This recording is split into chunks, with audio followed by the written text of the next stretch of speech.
kenalin aku Duyanti, mahasiswi pendidikan biologi Universitas Syahkuala, Banda Aceh.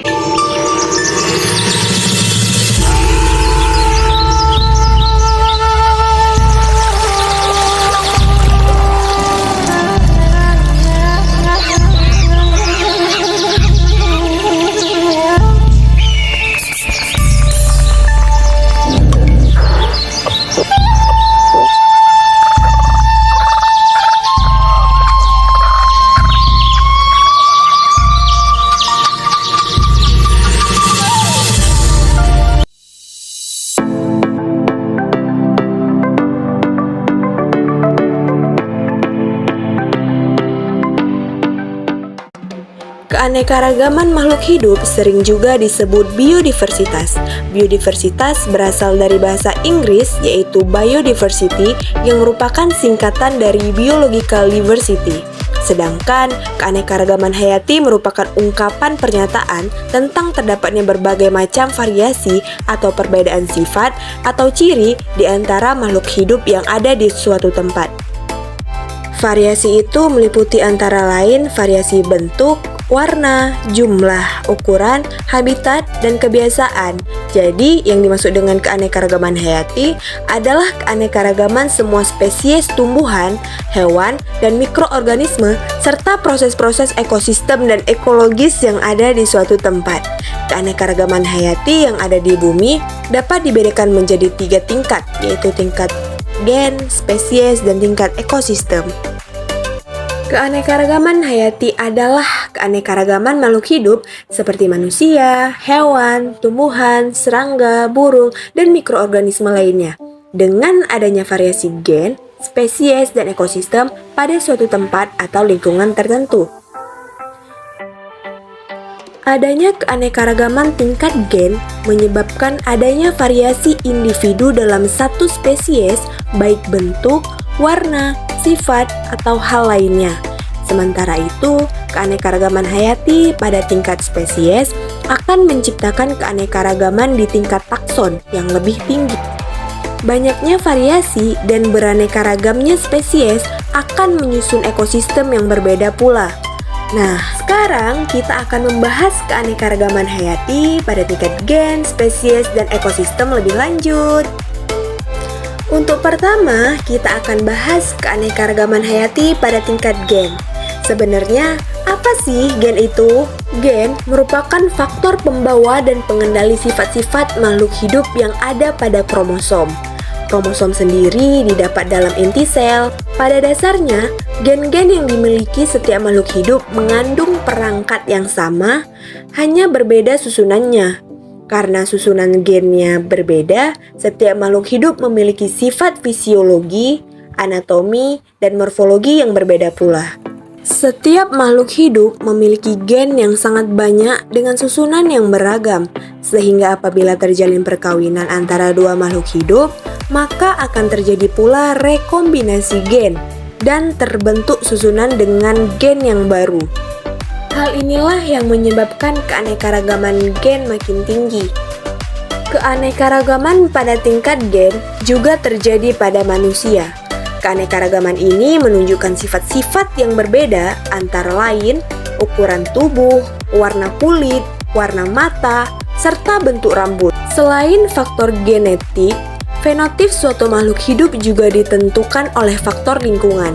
Oleh karena itu, dua makhluk hidup yang memiliki susunan gen yang sama belum tentu memiliki fenotip yang sama pula.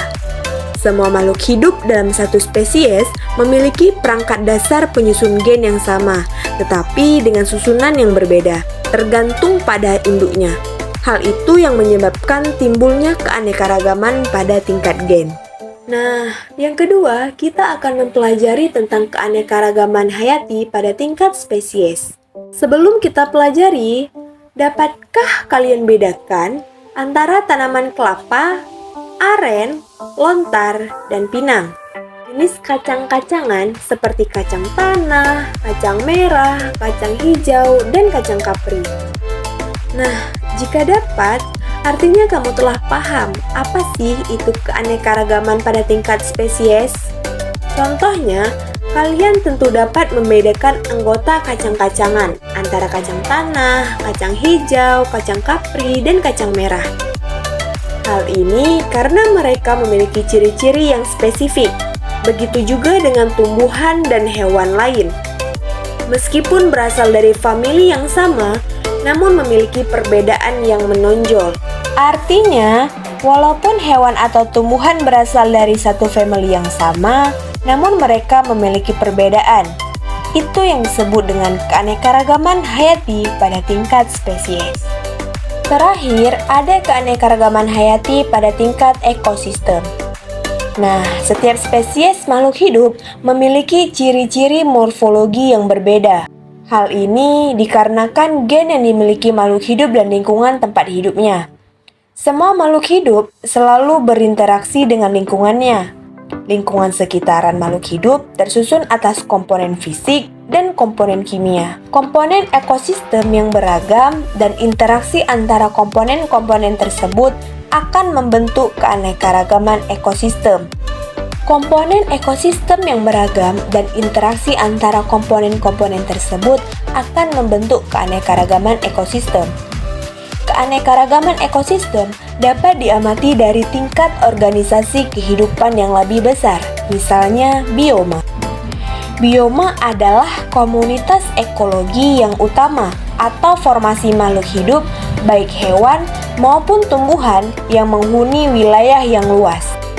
Bioma umumnya diidentifikasi atas dasar vegetasinya yang khas, misalnya tundra, hutan hujan tropis, dan hutan gugur. Bioma seringkali disebut ekosistem dalam skala besar. Keanekaragaman ekosistem di Indonesia disebabkan oleh adanya variasi iklim, kondisi geologis, serta faktor fisik dan kimia tanah. Berbagai jenis tumbuhan yang secara morfologi tampak sama dapat merupakan komunitas yang mendiami tipe ekosistem atau habitat yang berbeda. Berbagai tipe ekosistem yang ada di Indonesia antara lain meliputi ekosistem rawa bakau yang ada di Pulau Jawa, Kalimantan, Sulawesi, dan Papua.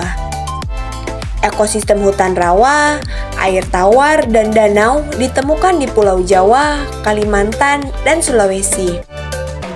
Hutan basah dataran rendah terdapat di Pulau Jawa, Sumatera, Sulawesi, dan Kalimantan. Padang rumput savana dan terbuka terdapat di Jawa dan Nusa Tenggara. Pesisir pantai biasanya terdapat di daerah Jawa, Sumatera, Nusa Tenggara Timur, dan Sulawesi.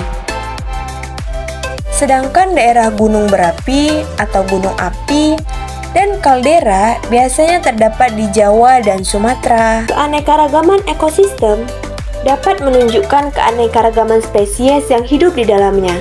Makin beragam penghuni suatu ekosistem, maka akan stabil pula ekosistem tersebut. Kestabilan suatu ekosistem dapat terganggu apabila salah satu komponennya hilang, rusak, ataupun punah. Jika kestabilan ekosistem terganggu, perlu waktu yang cukup lama untuk memulihkannya.